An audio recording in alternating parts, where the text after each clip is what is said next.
नमस्कार दोस्तों, सभी सरकारी कर्मचारी, राज्य कर्मचारी और ईपीएस 95 पेंशन धारकों का एक बार फिर से स्वागत करते हैं हमारे इस यूट्यूब चैनल पर।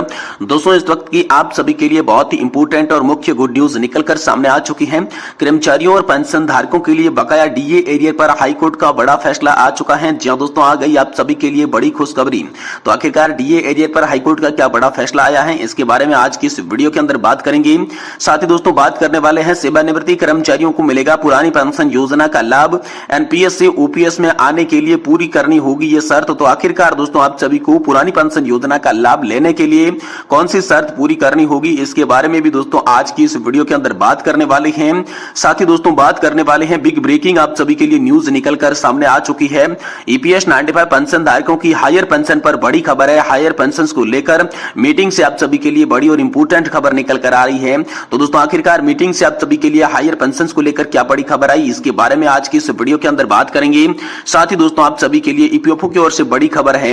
ईपीएस 95 पेंशन धारकों को ऐसे मिली 1,70,000 रुपए की बकाया पेंशन। जी हां दोस्तों, पीपीओ नंबर में गलत एंट्री से आप सभी को बचना है और कर्मचारी भविष्य निधि संगठन का इसको लेकर बड़ा अपडेट सामने आ चुका है। इसके बारे में भी दोस्तों आज की इस वीडियो के अंदर बात करेंगे।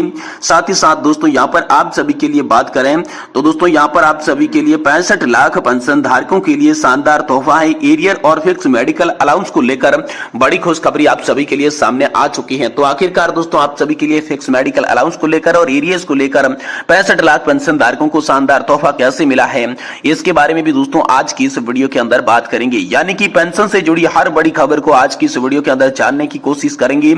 इसीलिए आप सभी से निवेदन करते हैं कि दोस्तों वीडियो को आप लास्ट तक देखें और चैनल को सब्सक्राइब कर लें। जी हां दोस्तों, सबसे पहले और बड़ी खबर की बात करें तो पेंशन बढ़ोतरी को लेकर अब सभी के लिए बड़ी घोषणा हो चुकी है। जी हां दोस्तों, पेंशन बढ़ोतरी 7,500 प्लस डीए को लेकर बड़ी घोषणा है। क्या दोस्तों वित्त मंत्रालय लगा सकता है इसकी मोहर? पेंशन धारकों में खुशी की लहर बल्ले बल्ले हो सकती है। सुप्रीम कोर्ट ने जो फैसला सुनाया जिसके बाद वित्त मंत्रालय की मोहर का इंतजार है। पेंशन का भेदभाव दोस्तों आप सभी के लिए खत्म होने वाला है और पेंशन दोस्तों 7,500 प्लस डीए मिलने वाली है, इसकी घोषणा हो चुकी है। तो दोस्तों यहाँ पर आप सभी को कब से ये मिलने वाली है, इसके लिए दोस्तों आधिकारिक आदेश आने तक का इंतजार रहेगा। साथ ही दोस्तों यहाँ पर कर्मचारियों और पेंशन धारकों के लिए बकाया डीए एरियर पर दोस्तों हाईकोर्ट का बड़ा फैसला सामने आ चुका है। जी हां दोस्तों, आप सभी के लिए बड़ी और इंपोर्टेंट खबर निकलकर सामने आ चुकी है। इसके बारे में भी दोस्तों आज की इस वीडियो के अंदर संपूर्ण रूप से जानकारी आप सभी को दे रहे हैं। इसलिए आपसे निवेदन है कि दोस्तों वीडियो को आप लास्ट तक जरूर देखिएगा। जी हां दोस्तों, कर्मचारियों और पेंशन धारकों के एरियर्स, ग्रेजुएटी पेंशन, पीपीओ और कम्युटेशन की बहाली 11 साल को लेकर बड़ी खुशखबरी आई है। सुप्रीम कोर्ट ने हाल ही में सीआरपीएफ के हेड कांस्टेबल संतोष कुमार तिवारी के मामले में एक बड़ा फैसला दिया है। उनके ऊपर लगे आरोप के बावजूद कोर्ट ने अनिवार्य सेवानिवृत्ति को वैध ठहराया। यह निर्णय उनके नियमों के आधार पर लिया गया जो कि सेना के अनुशासनात्मक नियंत्रण को बनाए रखने के उद्देश्य से बनाया गया था। इससे प्राप्त निर्णय की समर्था से यह अद्भुत उदाहरण है कि कोर्ट के नियमों की सराहना करते हुए उनका पालन किया जाए। दोस्तों इलाहाबाद हाईकोर्ट का महत्वपूर्ण फैसला आप सभी के लिए सामने आया। तो इलाहाबाद हाईकोर्ट ने यहाँ पर ग्रेजुएटी के मामले में एक महत्वपूर्ण फैसला दिया है।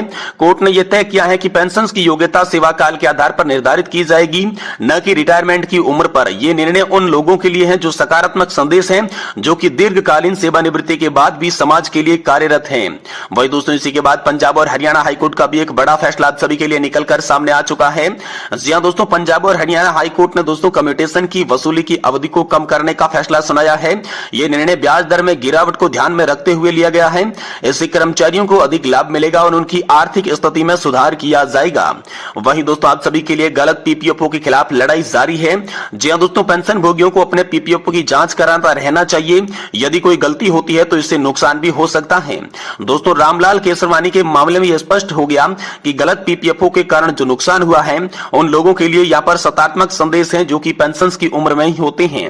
दोस्तों आप सभी के लिए अगली बड़ी और महत्वपूर्ण खबर की बात करें तो दोस्तों सेवानिवृत्त कर्मचारियों को मिलेगा पुरानी पेंशन योजना का लाभ। एनपीएस में ओपीएस में आने के लिए पूरी तरीके से करनी होगी एक शर्त पूरी। तो कौन सी शर्त पूरी करनी होगी और कैसे आपको एनपीएस से ओपीएस में जाने का अधिकार मिलेगा, चलिए आपको पूरी जानकारी विस्तार से देते हैं। देखिए दोस्तों, केंद्र सरकार के सेवानिवृत्त कर्मचारियों के अलावा रिटायर्ड कर्मचारियों को पुरानी पेंशन का फायदा देने की बाकायदा शुरुआत कर दी जा चुकी है। इन्हें एनपीएस छोड़कर पुरानी पेंशन स्कीम में शामिल करने को लेकर होने वाले अवसर दे दिए जा चुके हैं। दोस्तों, भारत सरकार के कार्मिक और लोक शिकायत साथ ही पेंशन के अंतर्गत आने वाले पेंशन और पेंशन भोगी कल्याण के पास इन बाबत अनेकों सवाल आ रहे हैं। सेवानिवृत्त कर्मचारी जानना चाहते हैं कि वे एनपीएस से ओपीएस में किस तरीके से शिफ्ट हो जा सकते हैं। विभाग का कहना है कि कुछ विशेष शर्तें पूरी करने पर कर्मचारियों और रिटायरमेंट कर्मी के एनपीएस से ओपीएस में जाने की व्यवस्था में शामिल हो सकते हैं। जैसे योग्य रिटायर्ड कर्मचारी को एनपीएस के तहत सरकारी अंशदान और उसी पर मिले प्रतिलाभ को ब्याज सहित वापस करना होगा। इसी तरीके से दूसरी शर्त भी आप सभी के लिए रहने वाली है। सरकार ने केंद्रीय सिविल सेवा पेंशन नियम 1972 के तहत ऐसे कर्मचारियों को एनपीएस से ओपीएस में लाने का विकल्प प्रदान किया है जो कि 22 दिसंबर 2003 से पहले विज्ञप्ति या फिर अधिसूचना के पदों के लिए केंद्र सरकार की सेवा में शामिल हुए थे। ऐसे कर्मचारियों को 31 अगस्त 2023 तक की एक विकल्प का चयन करने की मोहलत दी गई थी। यह आदेश मार्च 2023 में जारी किए गए थे। कुछ कर्मचारी ऐसे भी थे जो उक्त आदेश में पहले रिटायर्ड हो चुके थे। उन्होंने पूछा था कि क्या उन्हें भी अपनी सेवानिवृत्ति के पश्चात एनपीएस से ओपीएस में शामिल होने का विकल्प मिलेगा। सरकार ने कहा है कि वे भी ओपीएस में दोस्तों आ सकते हैं। दोस्तों, पेंशन और पेंशन भोगी कल्याण विभाग द्वारा मार्च 2023 में यहाँ पर जो एक कार्यालय ज्ञापन जारी किया गया था, जिसमें कहा गया था कि केंद्र सरकार के ऐसे सिविल कर्मचारी जो उस पद या फिर रिक्त समावेश नियुक्त किए गए हैं जिसकी भर्ती या फिर नियुक्ति राष्ट्रीय पेंशन प्रणाली की अधिसूचना की तारीख अर्थात 22 दिसंबर 2003 से पहले अधिसूचित किया गया था, तो केंद्रीय सिविल सेवा नियमावली यहाँ पर 1972 के अधिनियम के कवर किए जाने के बाद एक बार फिर से विकल्प दिया जाएगा। इसके अतिरिक्त केंद्र सरकार ऐसे कर्मचारी जो कि इन निर्देशों को लागू करने से पहले रिटायर्ड हो गए हैं, वे किसी तरीके से इस विकल्प का फायदा ले सकते हैं। केंद्र सरकार ने ऐसे कर्मचारी जो कि 3 मार्च 2023 को यहाँ पर जो है निर्देश में जारी होने से सेवानिवृत्त हुए हैं, दोस्तों उनके लिए यहाँ पर जो है कई तरह के सवाल पूछे जा रहे हैं। भारत सरकार के कार्मिक मंत्रालय, लोक सेवा शिकायत और पेंशन के अंतर्गत आने वाले पेंशन भोगी कल्याण विभाग ने भी 20 अक्टूबर 2023 को कार्यालय ज्ञापन जारी किया।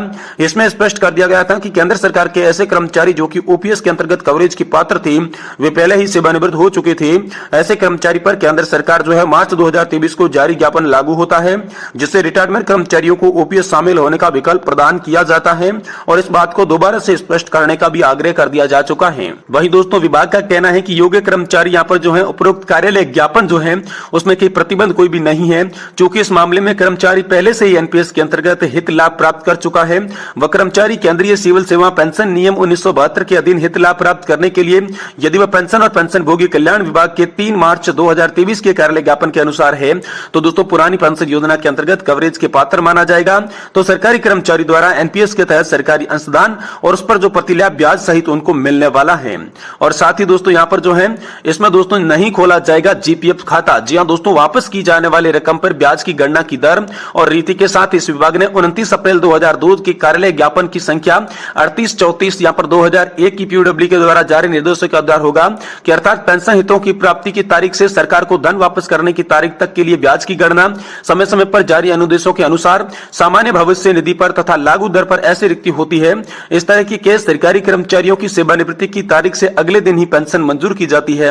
मतलब जैसे ही कोई कर्मचारी यहाँ पर 31 जनवरी 2023 से अधिनिवृत्ति या फिर सेवानिवृत्त हुआ है, तो पेंशन अगले ही दिन अर्थात 1 फरवरी 2023 से ही शुरू हो जाएगी।